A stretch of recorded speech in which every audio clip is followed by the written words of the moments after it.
오늘은 신규 흑염소 사육 농가를 위한 축사 신축 과정에 대해 말씀드리고자 합니다.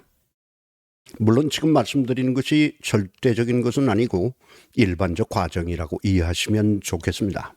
먼저 부지를 정비하는 것이 첫 번째 과제입니다. 여기에는 평탄화 작업 등 토목 공사가 필요했습니다. 중장비를 동원해서 평탄화 작업을 하는 과정에서 발생하는 흙은 앞사발이 25톤 트럭당 얼마씩 팔았는데 약 50대 분량이었습니다. 경사가 심한 뽕나무 밭이었어요. 그런 만큼 채취되는 흙의 양도 많았던 것이지요. 지금 이 영상은 흑염소 축사를 마련하는 저의 경험을 공유하고자 하는 것입니다. 반드시 이와 같은 과정을 거치는 것은 아니지만 유사한 형태를 보일 수 있는 때문입니다. 야간 작업까지도 피하지 않으면서 계속된 평탄화 작업은 이제 어느 정도 모양을 갖춰가기 시작합니다. 이후 옹벽 공사를 진행해야 했습니다. 축사 진입로를 확보하면서 철근 콘크리트 옹벽을 설치합니다. 약간의 오르막 진입로이기 때문에 낮은 쪽은 약 1.5m에서 높은 쪽은 약 4m 고도의 옹벽입니다. 지면 아래로 50전을 파내고 철근을 엮고 콘크리트를 타설하는 방식이었습니다. 그런 만큼 공사비도 상당했습니다. 부지 평탄화 작업이 완료되고 32mm 파이프를 이용한 하우스 작업에 들어갔습니다. 이 작업까지는 전문가에게 의뢰했습니다. 폭을 8m로 하는 두 동을 연동으로 하기로 결정했습니다. 이때 바닥 콘크리트를 먼저 할 것인지를 고민했지만 하우스를 세운 다음으로 미루었습니다.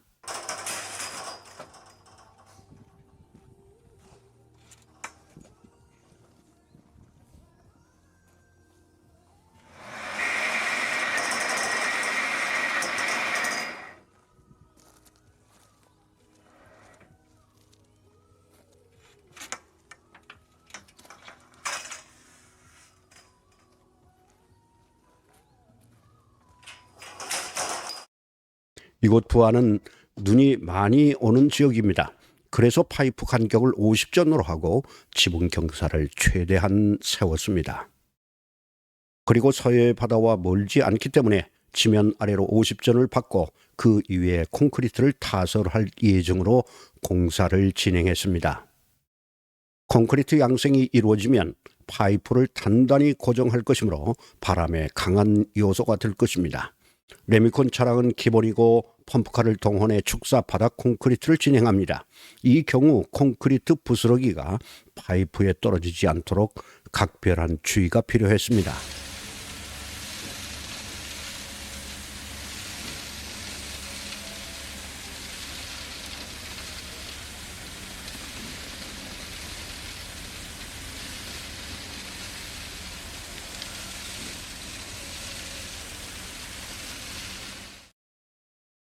바닥 콘크리트 두께는 5전 정도로 했습니다. 소형 굴삭기가 들어가는 정도이기 때문에 많이 두껍지 않은 수준이지요. 콘크리트 양생이 완료된 다음에 비닐을 씌웠습니다. 그 중간에 환풍기를 설치하는 것 또한 잊지 않았습니다.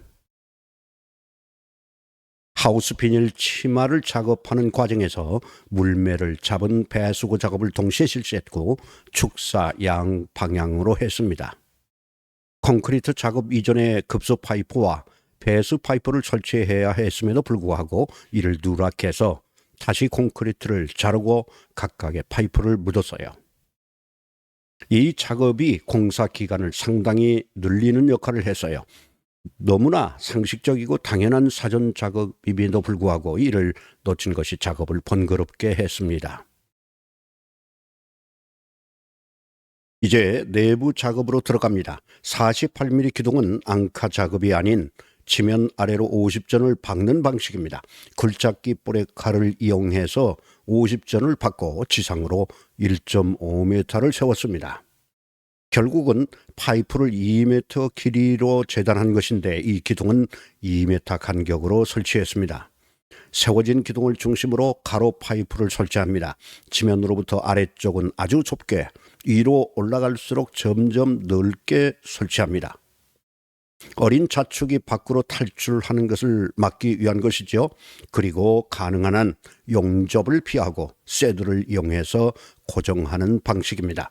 또한 지면으로부터 50cm 고도까지는 48mm 파이프를, 그 위로는 32mm 파이프를 이용했습니다. 힘이 센 종모가 들이받음으로 파손되는 것을 막기 위함입니다. 다음으로 먹이통을 제작합니다. 400mm 이중관을 반으로 쪼개서 2개의 먹이통을 만듭니다. 가장자리에 철제를 피스로 고정하고 쪼개는 과정에서 벌어진 이중관을 400mm로 조정하기 위해 철근을 용접했습니다. 먹이통을 프레임 위에 올려놓습니다. 먹이통의 상단 높이가 지면으로부터 50cm가 되도록 했는데 이 경우 너무 높아도 또는 낮아도 좋지 않습니다. 출입문을 제작합니다. 출입문의 경우 1톤 화물 트럭과 굴착기가 드나들 수 있을 만큼 넓은 240cm가 되도록 했습니다. 축분을 걷어내는 작업 때문입니다. 배합사료통 위에 세워질 조사료통을 제작합니다. 합판과 철망을 이용한 삼각형입니다. 합판의 넓이가 120cm이므로 이를 3등분하면 40cm 합판 3개가 만들어지는데 조사료통의 높이가 되지요. 합판은 사육실 바깥쪽을 향할 것이고 사육실 안쪽을 향한 철망 역시 같은 규격으로 절단합니다. 철망은 견사 바닥망입니다. 합판과 철망 모두 피스 또는 용접으로 철제로 둘러싸고 아래쪽은 1cm 간격을, 그리고 상단은 25cm 간격이 되도록 철근으로 용접해 고정했습니다. 여름철 폭염을 대비한 차광막을 설치합니다.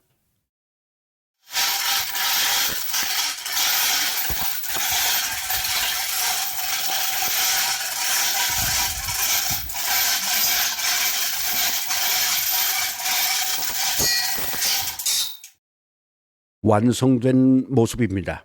조사료통은 그 상단 높이가 120cm 정도가 되도록 하는 게 좋았습니다. 특히 조사료통은 뭉쳐있는 건초를 풀어주는 과정에서 발생하는 먼지를 최대한 줄이는 효과가 있습니다. 그리고 허리를 굽히지 않고 꼿꼿이 선 자세를 유지하므로 매우 좋았습니다. 하우스 바닥형 축사를 조성하는 과정을 담았습니다. 만만치 않은 작업이면은 틀림없습니다. 참고하시기 바랍니다.